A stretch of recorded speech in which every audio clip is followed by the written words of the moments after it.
Treating seed this spring? AGI Storm FX brings you the ultimate innovation in seed treating for your modern-day farming operation, offering you speed, accuracy, and flexibility. With a simplified design, gentle handling, and precise performance, you can choose to pre-treat or treat your seed just in time. This season, choose the AGI Storm FX seed treater to keep you on schedule and ahead of the curve. Visit aggrowth.com for more information or to find your nearest dealer.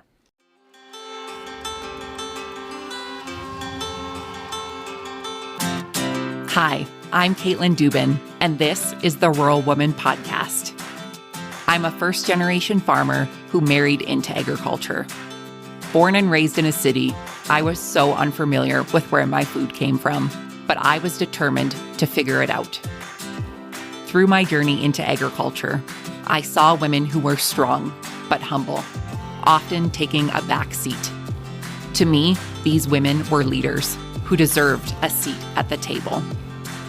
I created the Rural Woman Podcast to share the voices of women in an industry whose stories often went untold.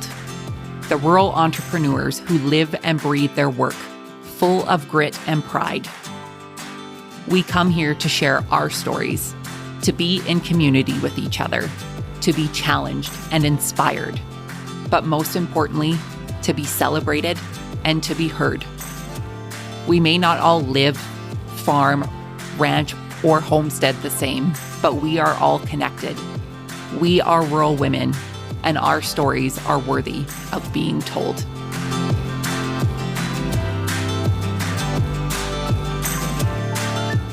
Hey everyone, welcome to this week's episode of the Rural Woman Podcast. This week, you'll meet Celeste Lopreiato. Celeste started The Conscious Kitchen at the age of 22. She began cooking regularly from recipe books at the age of 10, and while in school, she spent her summers working on organic vegetable farms, learning about market gardening and no-till methods. She has combined her two passions of cooking and sustainable agriculture into the business and hasn't looked back since. The business is currently in the third year of operation. And over the past few years of running The Conscious Kitchen, she's gained experience and knowledge in everything from sales to marketing to financial forecasting and efficient budgeting. Being a young mixed race and queer entrepreneur, she found many programs and consultants she worked with didn't understand the unique challenges that come with having a diverse identity. More diversity and representation in small business owners and the services that support them is what Celeste is working towards changing. I'm very excited for you all to get to meet Celeste this week.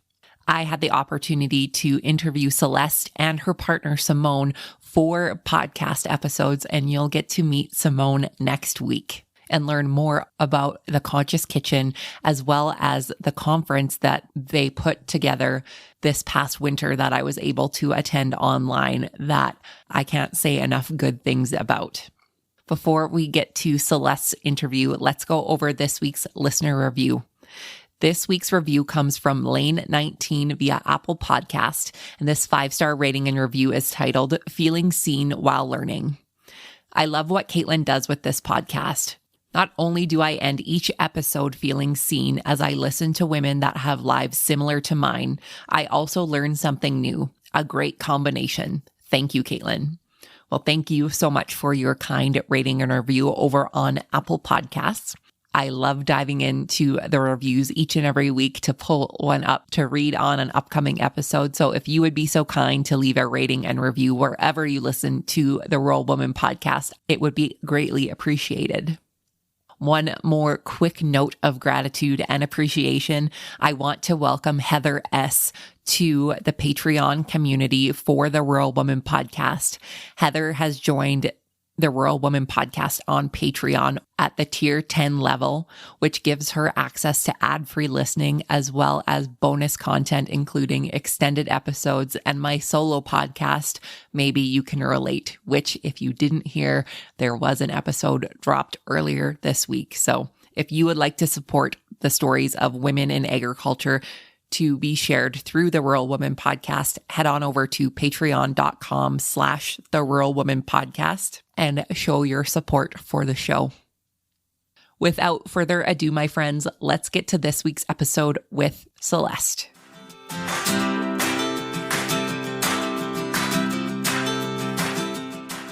Hello, Celeste. Welcome to the Rural Woman Podcast. Thank you so much for being here today. Thank you so much, Caitlin. For the listeners who are unfamiliar with you, Celeste, give us your background. Tell us who you are and how you got your start in agriculture. Yeah, so my name's Celeste Lopreiato, and I own the Conscious Kitchen mainly, while also doing a few other things. And how I got started in agriculture. So I didn't grow up in agriculture. I grew up in Toronto, Ontario. So pretty big city. We didn't have a backyard or anything. I was kind of, exposed a little bit to agriculture from my grandparents. They had like a garden in their backyard growing up. But other than that, like we didn't really eat locally. We never went to like farms in the country and just didn't really have that kind of be part of our life when I was a kid. But eventually I decided to try to go to vet school. So I was going to the University of Guelph for like a pre-vet program, and somehow learned that there was like an organic vegetable farm on campus. And I was looking for a summer job. I think it was my second year of university, and they happened to be hiring. So I applied, and I'm not really sure why. I think I just like wanted to work outside and kind of just work in like a different kind of place. So I somehow got the job because I convinced her that I knew what I was doing or that I was interested in agriculture, but really I didn't know anything. And then kind of the first week just being on the farm, I really fell in love. Like we were just doing a lot of different things like seeding and preparing beds and just like looking at the perennial plants that were from last year and just all of that stuff, and just really fell in love with the whole process. And it was a 3-acre organic vegetable farm, and we really grew kind of all the crops. We also had like hoop houses and a greenhouse. So it was really learning like start to finish how to grow things in a farmer's market kind of setting. That is so interesting. And when you say that you did not grow up in agriculture and you grew up in an urban area, when I think of Canada, I think of Toronto as being one of the most urban areas to grow up in. For your grandparents and their garden, what were some of your first memories from their garden? So they also lived in Toronto, but kind of more on the outskirts. And they had a small garden, probably like maybe 20 feet by 20 feet by like 6 feet. So just like a long, skinny garden. And they didn't grow too much. So they were from Italy. They're immigrants. And back in Italy, they both grew up on farms. But after coming to Canada, they only kind of grew a bit, and mostly like tomatoes, cucumbers, like the really summer stuff. So it was more like fun gardening. Like they didn't really garden for subsistence. So I just remember, throughout July and August eating tomatoes and cucumbers, but then in the other months, like not really knowing where my food came from, or not really knowing about, how to like actually garden from like a homesteading point of view. Yeah, for sure. So tell us what happened from your summer garden job to where you are now. You obviously were going to vet school, and I can assume that you're not a vet on the side.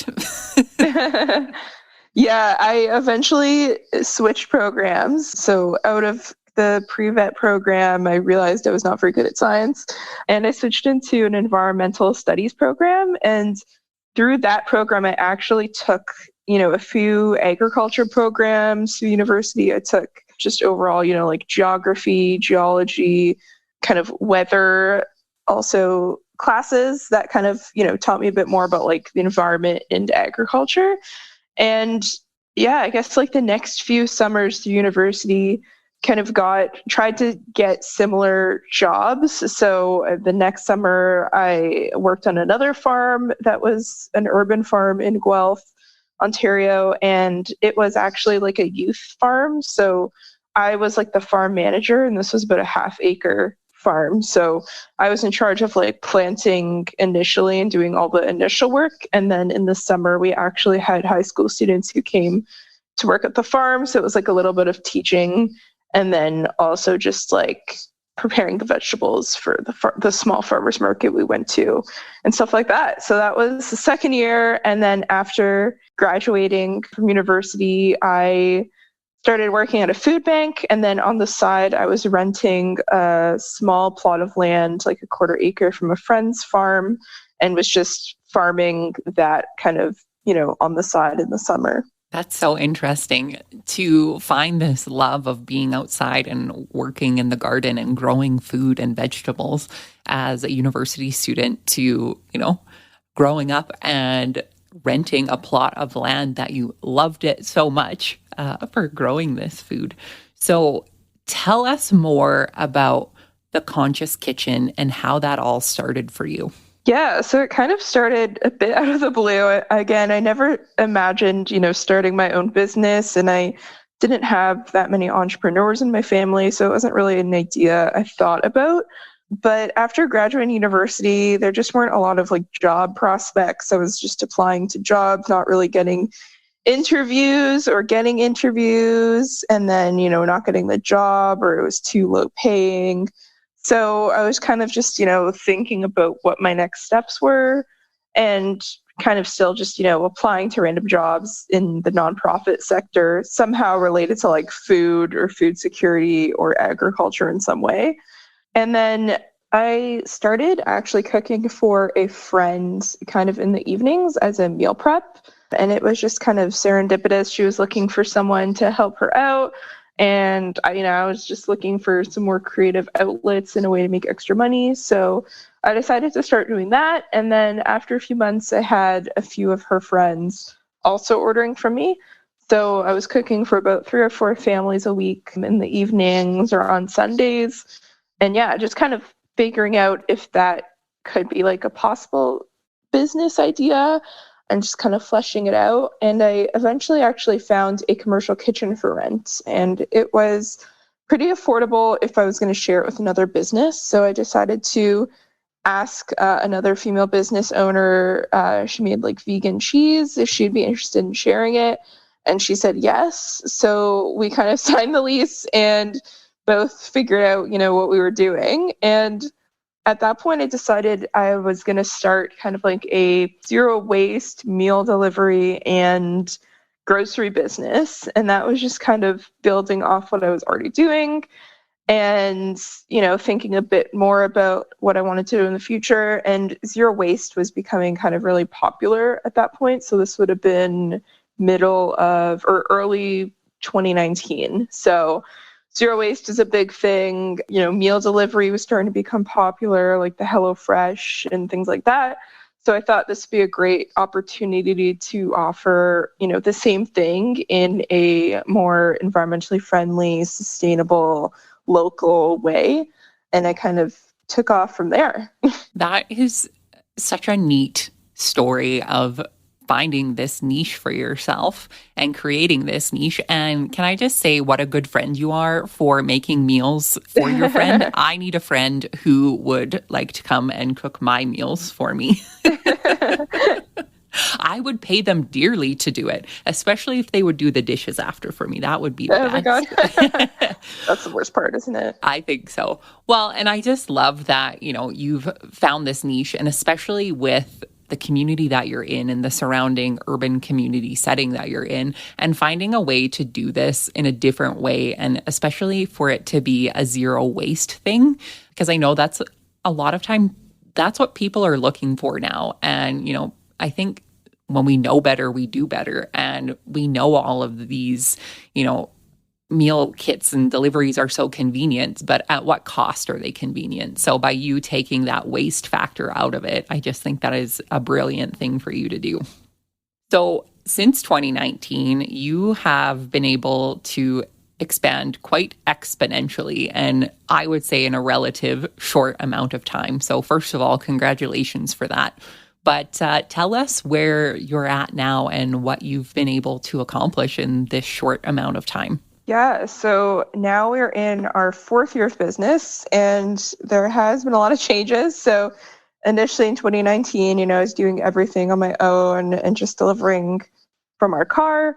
And now we've actually purchased a farm. We've moved an hour and a half north of where we were living and where I started the business. And we actually operate the business off of our farm. So in the fall of 2020, we started looking at farms to buy. We were kind of in like a precarious rental and figure out what our next step was. And this was kind of right before, farm prices became really outrageous and we got pushed out of our initial area, but we found a property pretty far north from where we initially looked at. So we were lucky enough to purchase it, and we decided we were going to keep our business based out of the city we were living in before and just actually deliver down.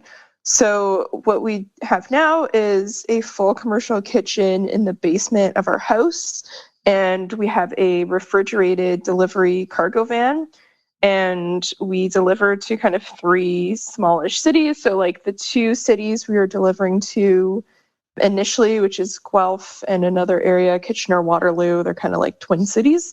And we also added a new city, Collingwood, to our route. It's kind of situated near Blue Mountain, which is like a popular ski area.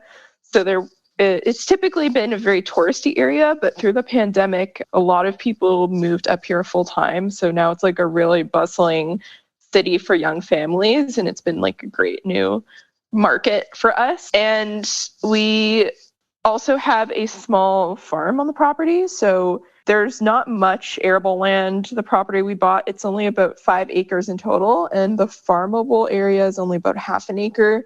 So we got that tilled up when we moved here, and last summer we kind of did a lot of like cover cropping, and we planted a bit of stuff, but just trying to build up the soil because it's really rocky here. So just removing a lot of rocks, adding fertility, and just that kind of stuff last year. And then this year we plan to grow a lot of kind of the more high value crops. So things like a lot of greens, summer vegetables like tomatoes and eggplants, which we use a lot of in the summer. And then also things like garlic, herbs, just like things that are both unique and expensive to buy. And then we supplement the rest of our vegetables through a small organic local farm that's near us that have actually been our friends for a while. And we also buy from an organic distributor who actually grows most of their products. So it's like a huge organic farm, and they do like a lot of root vegetables, onions, things like that are, pretty hard for us to grow on our scale. So it's a really good way to connect with kind of the other farmers in our area as well. Yeah, that's so great. And just keeping it as local as possible and knowing that you don't have to grow everything on your own. I know there's a lot of people who feel that innate pressure that if they are selling, whether that's a CSA share or they have a market farm or whatever it is, they feel like they have to grow everything and have that wide variety for their customer. But if somebody specializes in something, let's say potatoes, and you don't have to break your back by hoeing these rows of potatoes all summer long to get a crop because you have a neighbor that's really great at it or has the equipment to do it, use those connections and build that community to expand the products that you're able to offer. Yep, for sure. So I got to speak to your partner, Simone, about the farm and the business. And she did a great description of, not really knowing what to expect, but then getting there and getting hands dirty and jumping all in. What has it been like for you to make this huge transition? And I can't, emphasize this enough. This has been a really short amount of time. 4 years in business can probably seem like a long time, especially through a pandemic. But in, general speaking, it's not that long being in business. So what was it like for you through these major transitions throughout this business and throughout this journey? When I first started the business, I didn't actually have another job. So I was able to really focus on starting the business. And that was just, I had a contract ending, and we didn't need necessarily me to bring in income that first year just because Simone had a pretty stable job, and we were just renting a small apartment and just had, one car. So we didn't have a lot of expenses. So that first year was like pretty relaxed. Like I didn't think I overworked like crazy, and I was just able to kind of slowly, build customers and do that kind of thing. So the first year, it was just pretty normal job. I was just working 4 or 5 days a week, doing the cooking, delivering, and then just doing like prep work and managing our website and stuff like that. And it grew pretty slowly initially. So, after about a year, I think we had on average every week about 20 or 25 customers who would order. And that's not just individuals. It was some people are ordering more food. So some people are ordering like family sized meals. So it got to be, quite a bit of work. And so we were in spring of 2020, and I hired a friend of mine just to kind of help me out. And then a few months later, we kind of moved here, and that was when things started to really grow. So it just started, slowly growing, like gathering new customers, especially through the pandemic. I think more people were getting used to delivery and more people were looking for a service like this. And surprisingly, I think people were busy at home. Like I think when they had their kids at home and people were working, it was just becoming like too much. So people started looking for things to make their life a bit more convenient or easy. And having meals cooked for them is obviously, a great way to save time. So I think more and more people were becoming interested, and we started, rapidly growing. And then we decided to add a new route to our business, which just really picked up from there. So I would say between like winter of 2020 and summer of 2021, we probably like doubled our sales just by adding that new area. And that was when things became like pretty overwhelming. So we hired our first full-time employee in the summer of 2021. And that was, a really big learning curve, is just learning how to, be an employer, which is interesting and hard.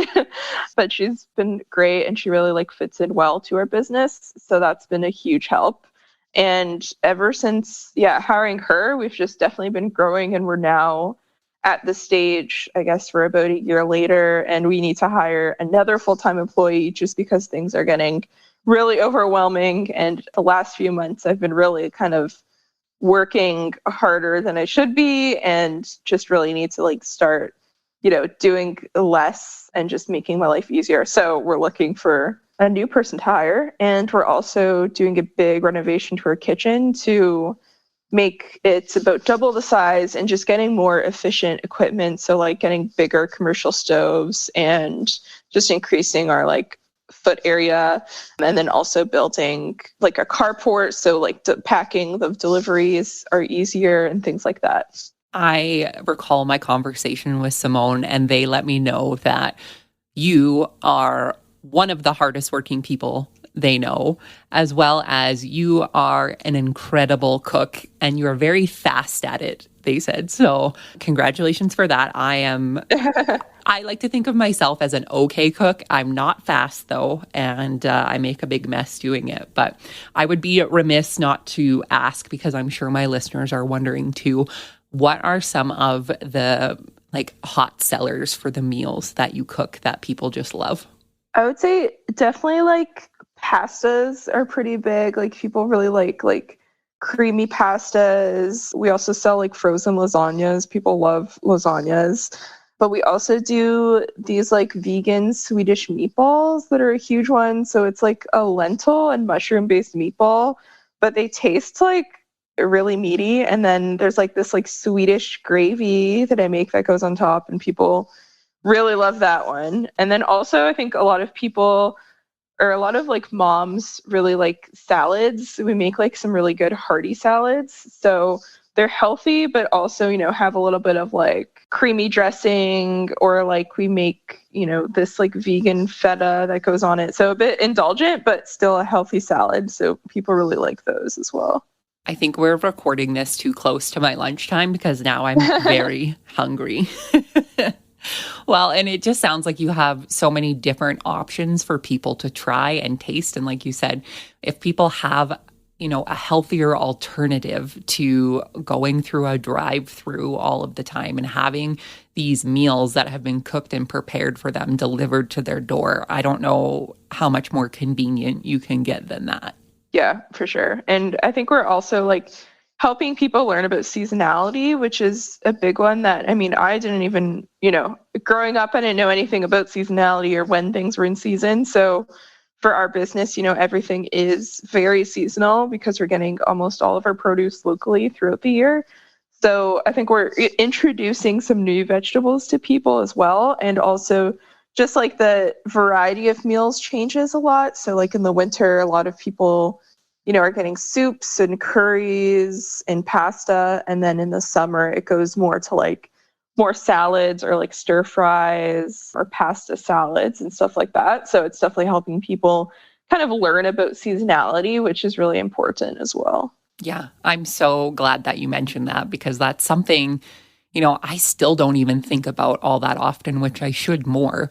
But, when you go into a grocery store and you can always get a tomato that's sitting there, you don't really think about it. But if you're looking at growing it locally, I know here I can't grow a tomato all year. I'm lucky if I can grow a tomato in the growing season because sometimes they're shorter than others. But, sharing with people about what you can grow in your local area and A, how long you can preserve it for, B, how many different ways you can cook it, and like how different and good these things can taste all year long, depending on what it is. Yeah, for sure.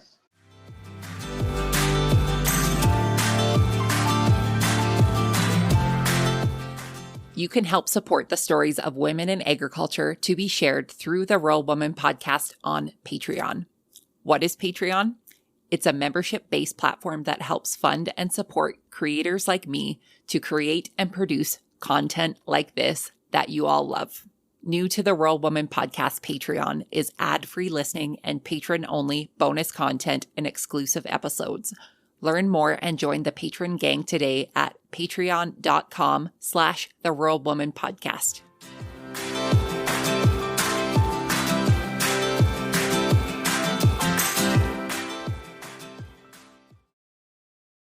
So what would you say have been some of the biggest challenges for you?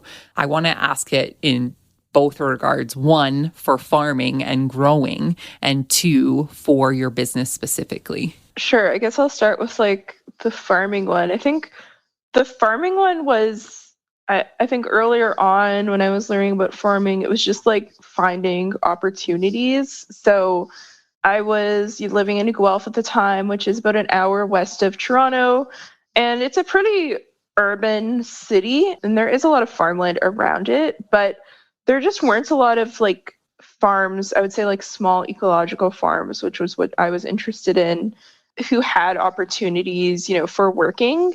And there were always internships and things like that, but I was, in university, I was funding it myself and through student loans. So doing an internship where I wasn't going to get paid for like 4 months wasn't an option for me. And so trying to find like a paid farming job was almost impossible. And I really got lucky with the two that I found that were both paid, but they're both funded either like through the university or through a nonprofit. So it was, I wasn't able to really get that like small business side of farming experience. And, I wish I was able to get that kind of experience. And I see a lot more jobs like that available now.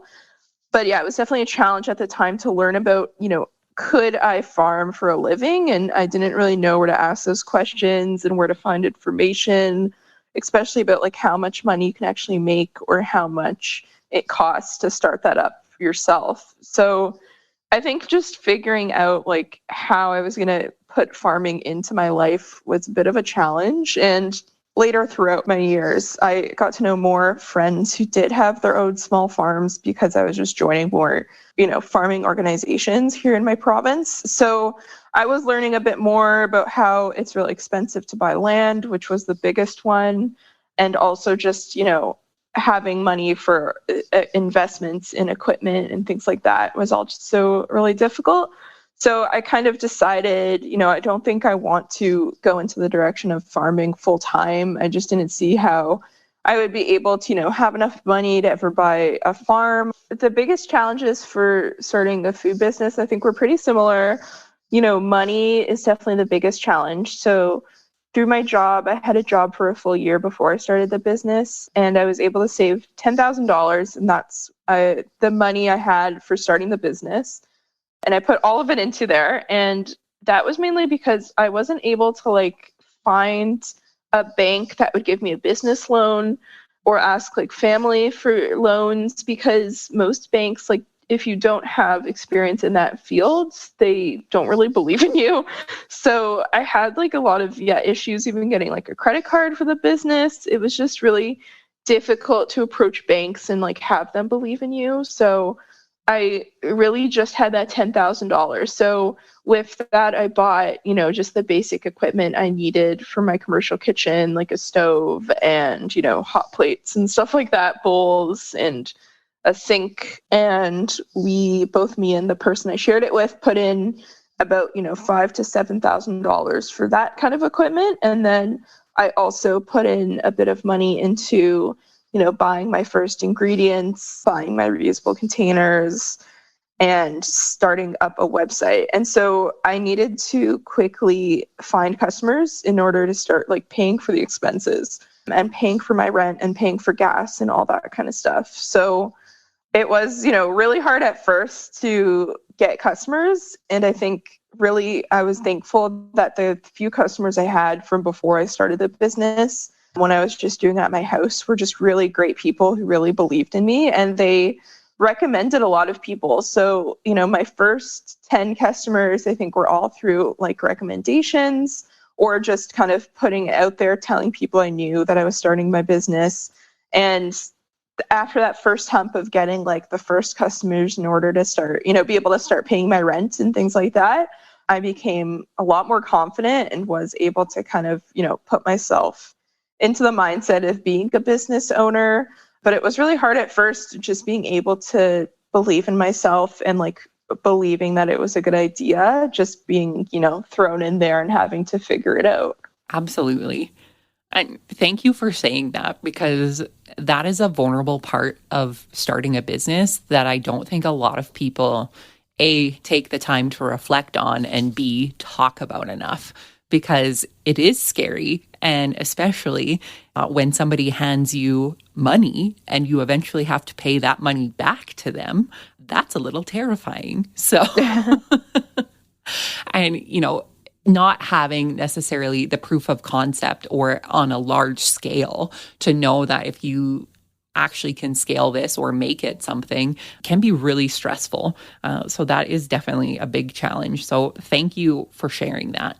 One thing that I talked to Simone about quite a bit was your amazing conference that you hosted in the winter of 2022. Yeah, that's what year it is. And that's how I actually was introduced to you both. So tell us more about your online conference that you and Simone hosted. Yeah, so we had been going, or I guess I initially had been going to farm conferences for a number of years, probably for about 4 or 5 years at this point. And most of them were in person. So, in Ontario, Canada, I was going to a few conferences every year just to kind of keep myself in the farming world and just to meet other people who were, a part of local agriculture. And I noticed, they were great, and they were all very different, good for different reasons. But a lot of the conferences, I've noticed the speakers didn't really have a lot in common with me, and it was hard to learn things that made sense in my context. And that meaning that, most of the speakers at these conferences were men, most of them were middle-aged, most of them had farming backgrounds, farming families.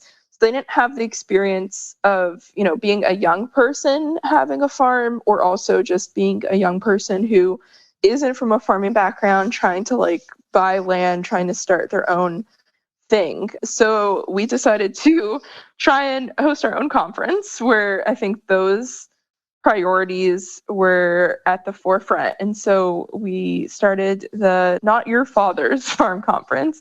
And we actually restricted it only for women and non-binary people to really have a space, I think, that is lacking in other farming conferences. And because I just feel like when the space is like dominated by men as speakers, it's hard for like women to ask questions or just feel comfortable kind of in their own experience. I think, obviously in a lot of senses, women feel like we're not as confident or we're not as smart as men in certain like business situations. So I think this really was a good idea to try and make the space a bit more safe and comfortable for people to be vulnerable and to actually learn together. And yeah, it was really great. We were able to get, because it was virtual from the pandemic, we had people tuning in from really all over North America, like, all the way from Nova Scotia to British Columbia. And then even we had a few people from the States, like someone from Maine, someone from California. So it was just really cool to bring all kinds of people together and just talk, pretty openly about farming. And we talked a lot about even, more taboo subjects like finances and imposter syndrome and stuff like that. And it's really great. I cannot say enough good things about your conference, and I gushed to Simone about this as well. But I have to say that, the feelings of not feeling like you can relate to others at other conferences, I know a lot of people have faced, and, me included, and just not feeling comfortable enough to share and be vulnerable about the things that you've struggled with in fear of judgment of others, or, not wanting to sound like a dummy asking these questions or whatever it is for you as an individual. But, the thing that I enjoyed the most from you and Simone and the other speakers was the amount of transparency and vulnerability in each of the presentations. Like you said, we talked about things that were taboo. There was actual numbers on paper and showing from year to year. And that's something that I myself, in the, 5+ years that I've been in this industry and attending conferences, I haven't seen that transparency from other presenters, and whether, they're just keeping those cards held close to them, or they don't want, neighbor to know what their secret is or whatever it is, right? But I think when we have this information and when it is valuable and you can share it with others, I highly encourage you to find a way to do that. And, this online conference and this platform and the way that women and non-binary people were able to come and feel comfortable, I can't sing the praises enough. So thank you so much for hosting this. I'm so happy that I was able to attend. And when are you doing this again? Yeah, we're still, figuring out the plans for next year, but definitely keep everybody in tune with what's going on. Keep us posted, and I will be sure to let everyone know when it is so they can all join us too. And we can all be vulnerable and talk about farming together. Yeah. So what would you say are some of the biggest wins that you've had in the last 4 years with your business and your farm?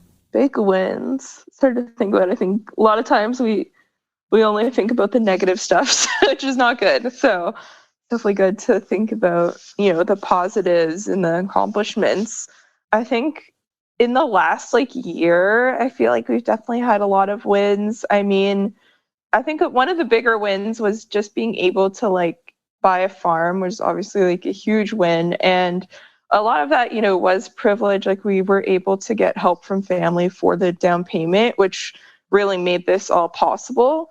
But also, I mean, in order to actually be able to afford the farm and the house that we live in, was a lot of it had to do with the business. So I, at that point was making a personal income. And that was after, 2 years in business, which is pretty crazy to think about. I know a lot of, other business owners, don't pay themselves for a long time. So that was a really big accomplishment for me. And the only reason, we were able to afford this was because I was making an equal salary to Simone, even at like a corporate job. So both of us together were able to afford, our house and our farm in this like really expensive market.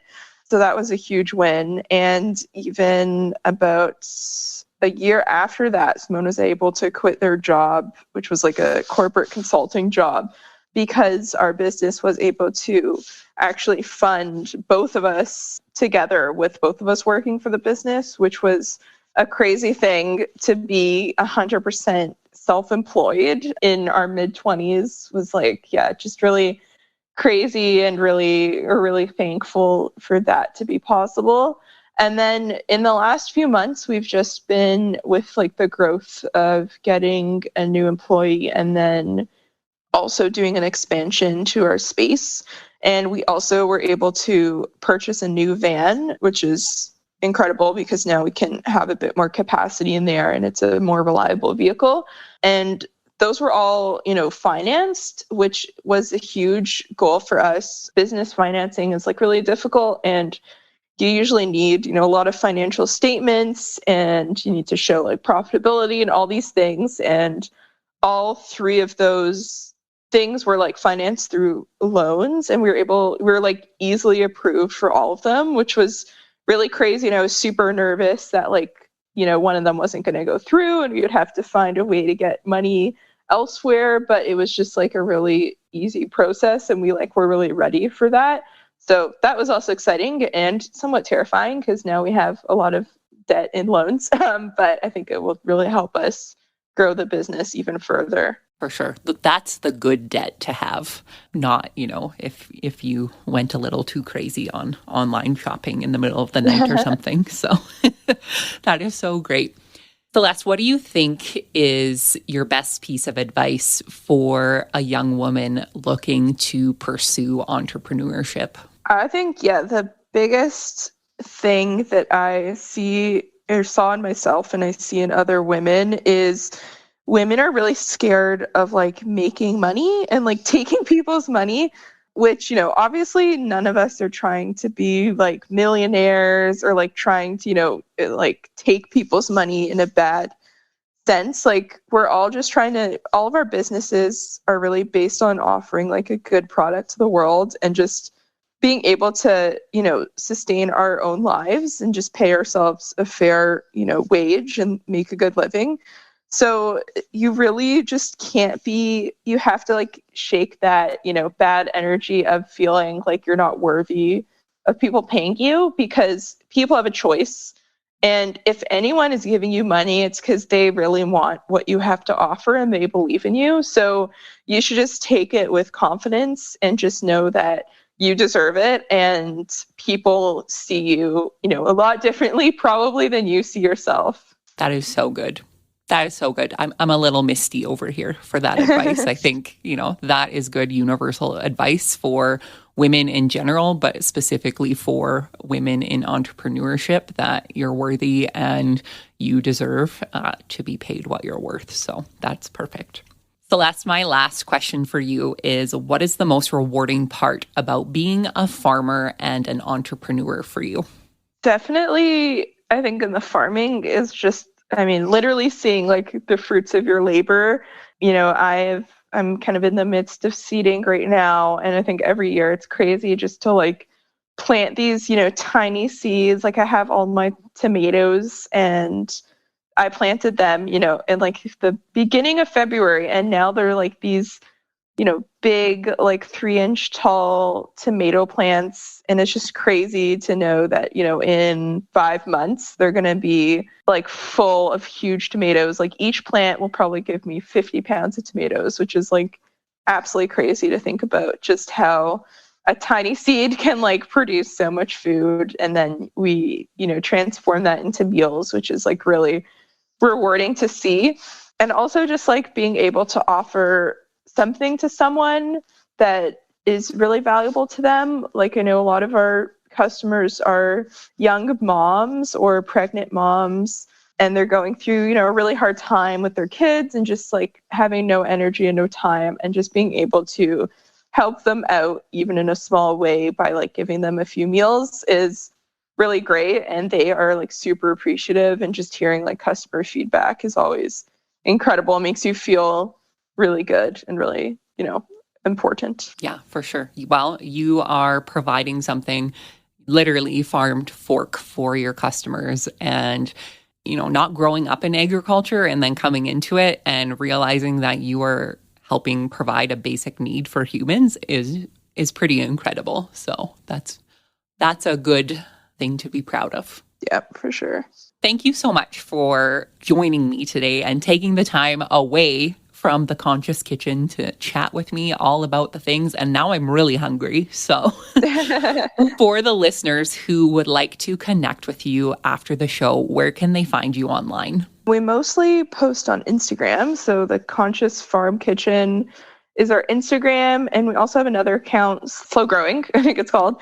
And through there, we offer like business coaching, and we also just like post more about our life. So like, behind the scenes of how we run our business, and like hopefully like some empowering messages. And there we just really like to connect with like small business owners in like agriculture and food, and just, love seeing what other people are doing too. We learn so much from like following other accounts and, listening to podcasts like yours, which is just great and keeps us motivated. That's amazing. And I will be sure to put all of those links in the show notes, and you will all be able to hear from Celeste's partner, Simone, next week for part 2 of this podcast. So I am so excited and so honored to have been able to meet and connect with both of you. So again, thank you so much for coming on here today and sharing your story. Anyway, thank you so much, Caitlin.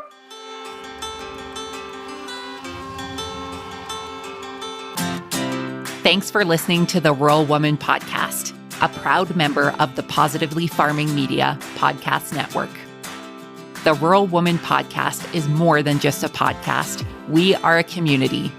A huge thank you to the Rural Woman Podcast team, audio editor Max Hofer, and admin support from Kim & Co. Online. A special thanks to our Patreon executive producers, Sarah Riedner from Happiness by the Acre and Carrie Munven from Laystone Farms. To learn how you can become a Patreon executive producer or other ways to financially support the show, head on over to wildrosefarmer.com to learn more. Be sure to hit the follow or subscribe button wherever you listen to the podcast to get the latest episodes directly on your playlist. And if you are loving the show, please be sure to leave a rating and review on Apple Podcasts or any other platform that accepts ratings and reviews. You can connect with us on social media at The Rural Woman Podcast and with me at Wild Rose Farmer. One of the best ways you can support the show is by sharing it. Send this episode to a friend or share on your social media. Let's strengthen and amplify the voices of women in agriculture together. Until next time, my friend, keep sharing your story.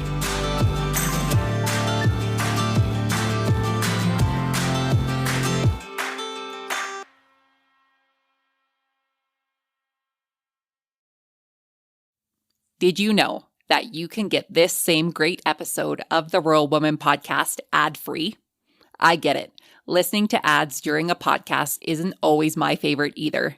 But in order to keep the lights and coffee pot on here at the Rural Woman Podcast Studios, they are necessary.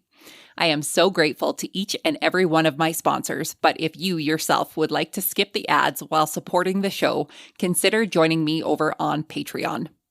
Patrons of the Rural Woman Podcast get ad-free episodes starting at Tier 5 on their podcast player of choice each week, plus some other great benefits. Find out more by heading to the link in today's show notes to learn how you can become a patron through Patreon.